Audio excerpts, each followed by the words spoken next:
आज कई सालों में हम इंसान को नहीं पहचान पाते, लेकिन हमारे पुरखे एक नजर में ही इंसान को पहचान लेते थे। अब बात आती है, सपोज आप किसी के घर जा रहे हो, आप उसके लिए अनोनिमस हो, वो आपके लिए अनोनिमस है। आप दोनों एक दूसरे को नहीं जानते, लेकिन बिना जाने, बिना बात किए, बिना पहचाने आप उनकी सोच, उनके व्यवहार को कैसे बता सकते हैं? ऐसा हमारे पुरखे कर लेते थे, क्योंकि वो इंसान को नहीं बल्कि उसके आसपास की चीजों को नोटिस करते थे। अब बात आती है कि हमारे पुरखे ऐसा कर कैसे लेते थे।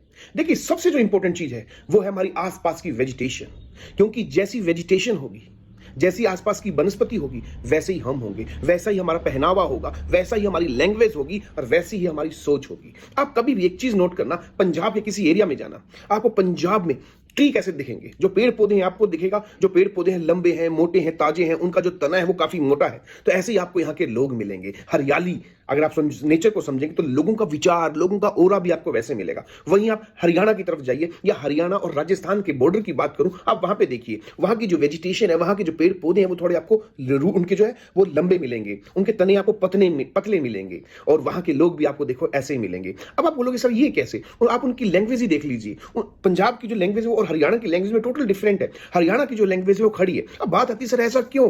क्योंकि देखिए, इसका मतलब ये नहीं हरियाणा के लोगों में कमी है, बल्कि हरियाणा का मैं भी हूं। यहां पर बात आती है कि जब हार्श क्लाइमेट हो, गर्मी ज्यादा हो, तो आदमी कम बोलना पसंद करता है और एक बारी में स्ट्रेट फॉरवर्ड बोलेगा कि ऐसा तो ऐसा। अब दूसरे आदमी को कैसा मर्जी फील हो। अगर मैं यहां पर बात करूं, बिल्कुल नारियल की तरह, ऊपर से आपको सख्त लेकिन अंदर से बिल्कुल नरम। अब बात आती है, आप राजस्थान को ही देख लीजिए। राजस्थान में कैसा क्लाइमेट है? ड्राई क्लाइमेट है। तो वहां की वेजिटेशन देखो और वहां के लोगों का पहनावा देखो और वहां की लोगों की सोच देखो।